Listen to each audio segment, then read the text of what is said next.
శ్రీమాత్రే నమ. జై గురు దత్తాత్రేయ నమ.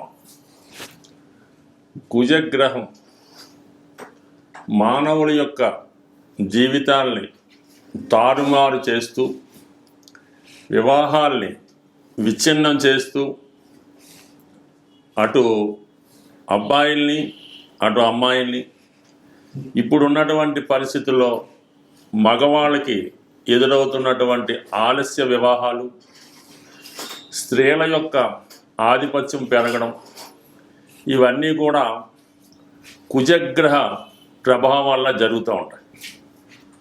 సో ఏదైనా ఒక వ్యక్తి జీవితంలో వాడు స్వతంత్రంగా జీవితంలో ఎదగాలన్నా, నిలదొక్కుకోవాలన్నా, ధైర్యంగా ఒక ఉద్యోగం చేయాలన్నా, వ్యాపారం చేయాలన్నా, అసలు ధైర్యంగా బయట ప్రపంచంలో బతకాలన్నా కూడా కుజగ్రహ అనుగ్రహం తప్పనిసరి. అటు ధైర్యానికి కారకుడు, కాన్ఫిడెన్స్కి కారకుడు, విజయానికి కారకుడు అవుతూ ఉంటాడు. అలాగే వ్యక్తి యొక్క సంపాదనకి కూడా కుజుడే కారణమవుతుంటాడు. ఇప్పుడు ముఖ్యంగా ఆర్థిక విషయాల్లో ప్రముఖంగా ఉన్నటువంటి రియల్ ఎస్టేట్ రంగాన్ని పరిపాలిస్తుంది కూడా కుజగ్రహమే. ఎవరి జాతకంలో అయితే కుజగ్రహ అనుగ్రహం ఉంటుందో, కుజుడు బలంగా ఉంటాడో, వారు ఈ భూమి సంబంధించిన వ్యాపారాలలో చాలా కోట్లాది రూపాయలు సంపాదించడం జరుగుతూ ఉంటుంది.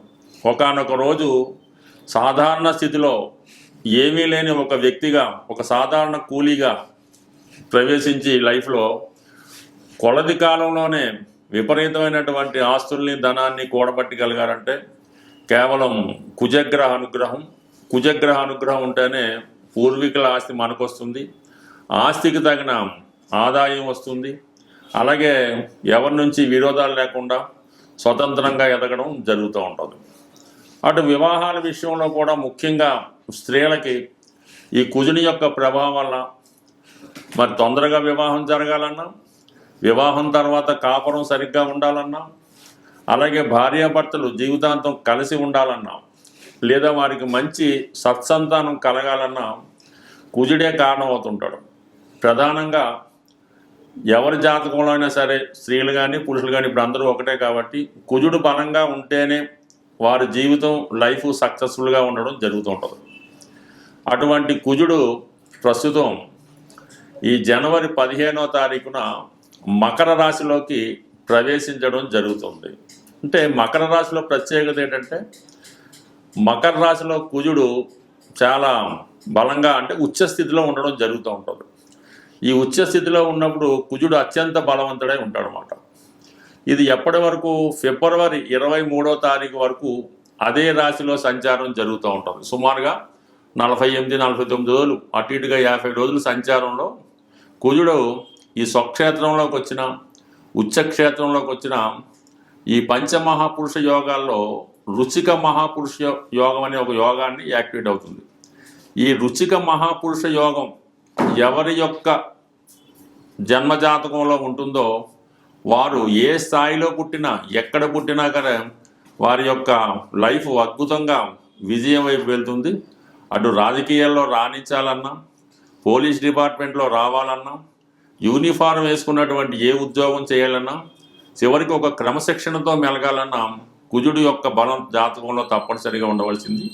అటువంటి కుజుడు ఉచ్చస్థానంలోకి రావడం వల్ల ఎవరైనా సరే ఈ జనవరి 15 నుంచి ఫిబ్రవరి 23వ తారీఖు మధ్యలో ఎవరైనా ఇప్పుడు ఈ సంవత్సరం 2026 సంవత్సరంలో ఈ సమయంలో జన్మించినట్టుంటే వారి జాతకంలో కుజుడు చాలా బలంగా ఉంటాడు. ఈ సమయంలో జన్మించినటువంటి సంతానం వల్ల వాళ్ళ తల్లిదండ్రులు కూడా అభివృద్ధిలోకి రావడం జరుగుతూ ఉంటుంది. ఈ పిల్లవాడు కూడా చాలా మంచి నాయకత్వ లక్షణాలతో తొందరగానే సంపాదించి తల్లిదండ్రుల యొక్క యోగక్షేమాలు చూసుకోవడానికి కూడా ఎక్కువ బలమైన అవకాశం ఉంటుంది. అయితే అందరూ అనుకున్నట్టు ఈ కుజదోషం వల్ల స్త్రీల జాతకంలో ఇబ్బందులు వస్తాయని, పురుషుల జాతకంలో ఇబ్బందులు వస్తాయని అనుకుంటారు. అది కొంతవరకు వాస్తవమే, కానీ అది వ్యక్తి యొక్క ప్రవర్తన ద్వారా, అతని క్రమశిక్షణ ద్వారా, అతని నడవడిక ద్వారా కుజుణ్ణి వాళ్ళకి అనుకూలంగా మార్చుకునే అవకాశం ఉంది. ఏ గ్రహాన్నైనా కూడా పరిహారం ద్వారానో వ్యక్తిగతంగానో మార్చుకోవచ్చు. కుజుడు మరీ సులభంగా ప్రసన్నుడవడం జరుగుతూ ఉంటుంది. మీరు చేయవలసిందల్లా కుజుడికి అనుకూలంగా శారీరక శ్రమ, వ్యాయామం, అలాగే క్రమశిక్షణ, దుర్వ్యసనాలకి దూరంగా ఉండడం వల్ల కుజుడు ఏ స్థానంలో ఉన్నా మీకు పాజిటివ్గా మారి కుజుడి యొక్క ఫలితాలు ఇవ్వడానికి సిద్ధంగా ఉండడం జరుగుతుంది. నవగ్రహాలలో అతి శీఘ్రంగా మీకు ఫలితాన్ని ఇచ్చే గ్రహం కుజగ్రహం. అటువంటి కుజగ్రహం అనుగ్రహం కోసం మరి ఏ రాశుల వారికి ఏ విధంగా ఉంటుందన్నది ఈ వీడియోలో క్షుణ్ణంగా వివరంగా తెలుసుకుందాం. అలాగే కుజుడి యొక్క పరిహారాలు కూడా ఈ వీడియో చివరిలో తెలుసుకొని అందరూ విజయం సాధిస్తారని ఆశిస్తూ స్వస్తి. జై గురు దత్తాత్రేయ నమః. ఈ వీడియోలో మనం కన్యా రాశి వారికి కుజుని యొక్క అనుగ్రహం ఏ విధంగా ఉండబోతుంది అని పరిశీలిద్దాం. కుజుడు ఈ రాశి వారికి తృతీయ అష్టమాధిపతిగా ఒక విధంగా పాపగ్రహం.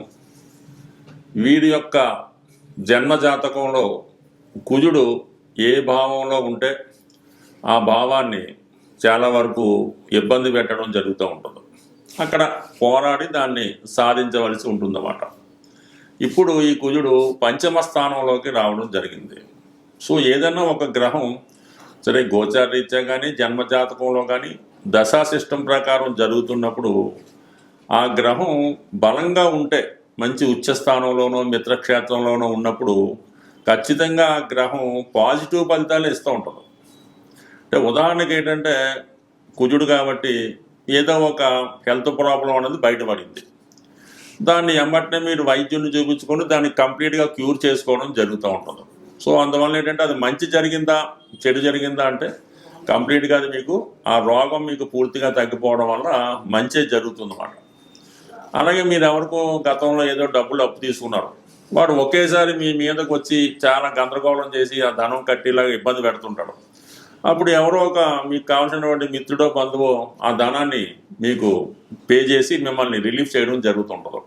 ఈ విధంగా కొన్ని మంచి కార్యక్రమాలు జరిగే ముందు ఇలాంటి చెడు కూడా జరుగుతుంటుంది. ఈ విధంగా ప్రస్తుతం ఉన్నటువంటి కుజుడు పంచమ స్థానంలోకి ఉచ్చలోకి రావడం వల్ల అది కంప్లీట్గా మీకు వృత్తిపరంగా ఉన్నటువంటి సమస్యల్ని పరిష్కరించడం జరుగుతూ ఉంటుంది. అంటే వృత్తిలో మీరు ఏదైనా మారాలనుకుంటున్నారు, ప్రమోషన్ రావడం లేదు, చాలా ఇబ్బంది పడుతున్నారు, ఎన్నాళ్ళైనా అదే స్థాయిలో ఉన్నారు, అక్కడ సరైన గౌరవం లేదు. ఈ విధంగా ఉన్న వాళ్ళకి సడన్గా వృత్తిపరమైనటువంటి అభివృద్ధి రావడం జరుగుతుంటుంది. అంటే ఏదో ఒక నిర్ణయం తీసుకుంటారు, ఖచ్చితంగా అందులో కంటిన్యూ చేద్దామా, లేదంటే ఉద్యోగం మానేద్దామా, ఇంకో ఉద్యోగం చూసుకుందామా, లేదంటే వ్యాపారం చేద్దామా, ధైర్యంగా ఒక నిర్ణయం తీసుకోవడం వల్ల ఆ వృత్తిపరమైనటువంటి సమస్య నుంచి బయటపడటం అన్నది జరుగుతూ ఉంటుంది. ఇక మరొక ముఖ్యమైన విషయం ఏంటంటే ఈ కుజుడు ఎంత బలంగా ఉంటే మీకు భూములు స్థిరాస్తులు అంత బాగా కలిసి రావడం జరుగుతూ ఉంటుంది. ఇప్పుడు 5వ స్థానంలో ఉన్నటువంటి కుజుడు 11వ స్థానాన్ని వీక్షిస్తున్నాడు, అంటే కర్కాటక రాశిని చూస్తున్నాడు.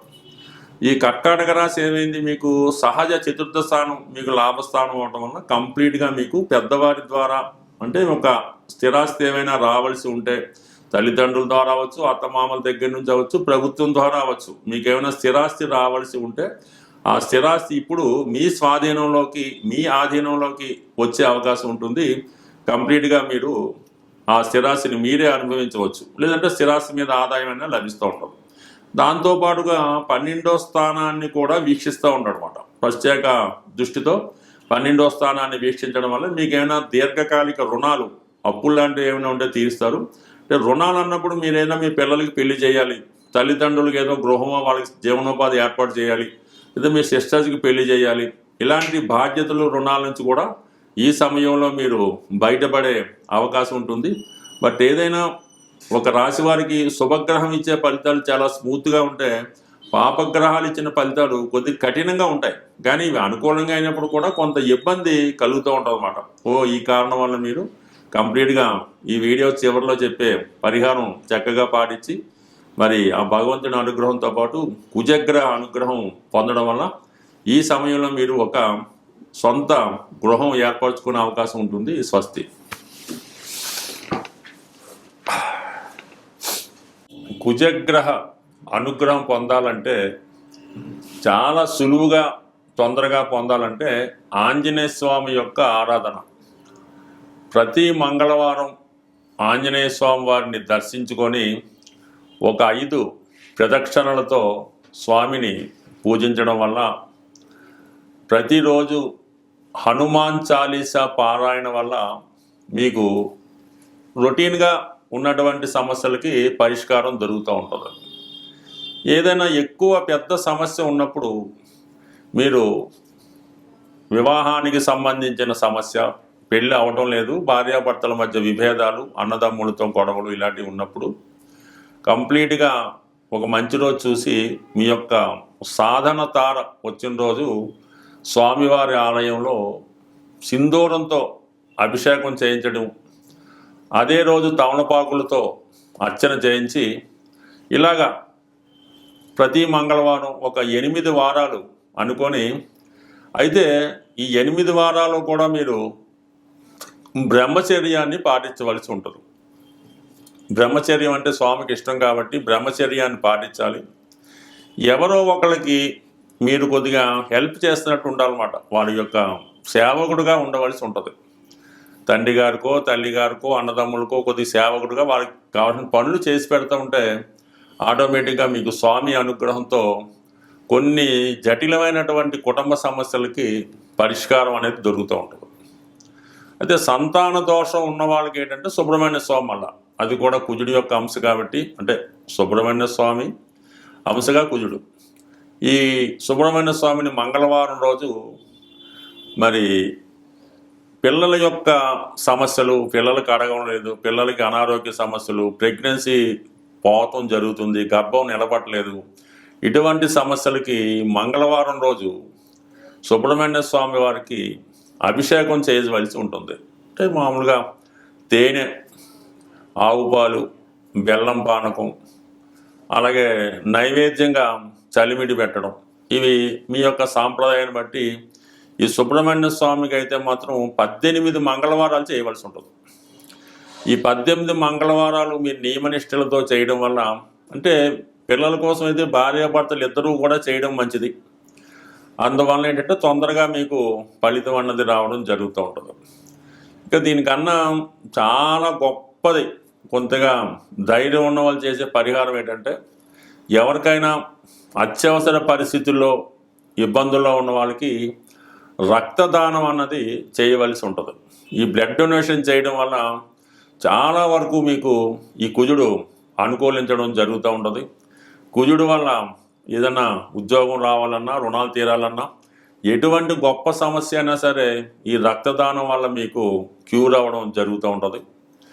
అలాగే బాగా ఈ కుజదోషం వల్ల వివాహాలు అవ్వటం లేదు, కుజదోషం ఇబ్బంది పెడుతుంది అనుకున్న వాళ్ళు ఈ కుజుడికి కొద్దిగా మీరు మనసులోనే జపం చేసుకొని, అది వీలుని బట్టి గురు ఉపదేశంతో జపం చేసుకొని, ఏదైనా ఒక వివాహం కాని బ్రాహ్మణుడికి, అంటే అప్పుడే ఒడుగై ఉంటుంది, ఓ 18 సంవత్సరాలు అటు ఇటు 21 సంవత్సరాలు ఒడుగైన వెంబటనే, పెళ్ళికి ముందు ఒడుగైన తర్వాత అటువంటి పిల్లవాడినో బాలున్నో తీసుకొని అతనికి ఈ కందులు దానం చేయవలసి ఉంటుంది. అంటే అలాగా విధి విధానంగా అతన్ని ఒక దైవంగా భావించి ఈ కాలువై కడిగి పూజ చేపిసి, ఈ ఓన్లీ కందులు అంటే కందులు మాత్రమే కాకుండా కందులతో పాటుగా చక్కగా కాషాయ రంగులో ఉన్నటువంటి పంచెల సాపు, బట్టలు, అలాగే దక్షిణ తాంబూలం, వీటన్నిటితో కొద్దిగా ఘనంగా దానం చేసి సత్కరించడం వల్ల కూడా కుజుని యొక్క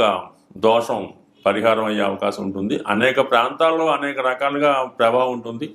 కానీ బాగా ఫిజికల్గా కష్టపడిన, వ్యాయామం చేసినా కూడా కుజుడు మీకు అనుకూలంగా మారడం జరుగుతూ ఉంటుంది. ఏదేమైనా సింపుల్ రెమెడీ ఏంటంటే, కుజుడు మీకు అనుకూలంగా ఉండాలంటే మీ తోడ పుట్టినటువంటి అన్నదమ్ములు, అక్కజల్లులతో సఖ్యతగా ఉండాలి. అంటే వాళ్ళతో ఎటువంటి గొడవలు పెట్టుకోకుండా ఏదైనా కట్టసీగా పండగలకి, పుణ్యాలకి ఏదో గిఫ్ట్లో ఇచ్చుకొని అన్నదమ్ములతో సఖ్యతగా ఉంటే వాడు సరిపోతుంది. భార్యాభర్తలు కూడా ఎటువంటి విభేదాలు లేకుండా, ఎటువంటి కష్టం వచ్చినా ఒకరికొకరు సంప్రదించుకోవడం వల్ల కూడా కుజదోషం అనేది పరిహారం అవుతుంది. అంటే ఇవి చివరి కొంత కష్టంగా ఉన్నా అసలు పరిహారం అంటే ఇదే, కానీ మిగతావన్నీ కూడా దాని తర్వాత వచ్చినాయి. కాబట్టి మరి ఏదైనా మీ సమస్యను బట్టి పరిహారం చేసుకొని కుజుడి యొక్క అనుగ్రహం తప్పక పొందుతారని ఆశిస్తూ స్వస్తి.